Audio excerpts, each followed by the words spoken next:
বিৰাট ভাল পাইছিলে আৰু সেইকাৰণে তেওঁ এখন সৰুকে চিৰিয়াখানা খুলিছিলে আৰু চিৰিয়াখানাখনৰ সোমাই যায় এটা বান্দৰ পিঞ্জিৰাত ৰাখিছিল বাইদেউ তাতে বহক পিঞ্জিৰাত বান্দৰ এটা ৰাখিছিলে তাৰপাছত মানুহবিলাক আহে বান্দৰটো চাবলৈ আহি মৰমতে বান্দৰটো কিবা কিবি খাবলৈ দিয়ে এদিন এজন মানুহ আহিলে তেওঁ আহোঁতে বাদাম খাই আহি আছিল তাৰপাছত কি কৰিলে বান্দৰটো দেখা পাই বান্দৰে খাওঁ খাওঁ কৰিলে তেতিয়া তেওঁ বাদাম তিনিটা খাবলৈ দিলে বান্দৰে কি কৰিলে বাদাম তিনিটা লৈ পিছফালে জুপ ল'লে আৰু বাদাম কেইটা খাই দিলে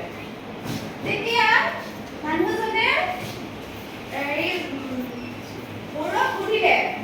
হেৰা বৰুৱা এইটো কেনেকুৱা বান্দৰ ৰাখিছা হে বস্তু খাব দিলে দেখোন আগতে পিছফালে জুপ লৈ তাৰপিছত নাখায় হেৰা নকবাহে আজি কেইদিনমান আগত মানুহ এজন আহিছিল আঠা কল এটা খাব দিলে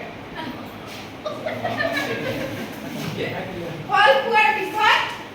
তেওঁ খোজ কৰিব নোৱাৰে তাৰপাছত এনেকুৱা পিছত মই অপাৰেশ্যন কৰি ফুলাব লগা হ'ল তেতিয়াৰ পৰা তেওঁ ভয় খাই যি বস্তু দিলেও আগতে তাৰপিছত গ'ল কেইদিনমান পিছত আকৌ এজন মানুহ আহিল তাৰপাছত সোমাই বান্দৰটো দেখিলে তেওঁ কল লৈ আহিছিলে কল এটা খাবলৈ দিলে তেওঁ কি কৰিলে কলটো ল'লে লৈ কিনে কাষত পানী আছিলে পানীত জুবুৰিয়ালে পিছফালে জুপ ল'লে তাৰপাছত খাই দিলে তাৰপিছত সুধিলে হেৰা এইটো কি অদ্ভুত বান্দৰ হে বস্তু খাব দিলে আগতে পানীত ভিজালে কলটো তাৰপিছত জুপ ল'লে পিছফালে তাৰপিছত খাই দিলে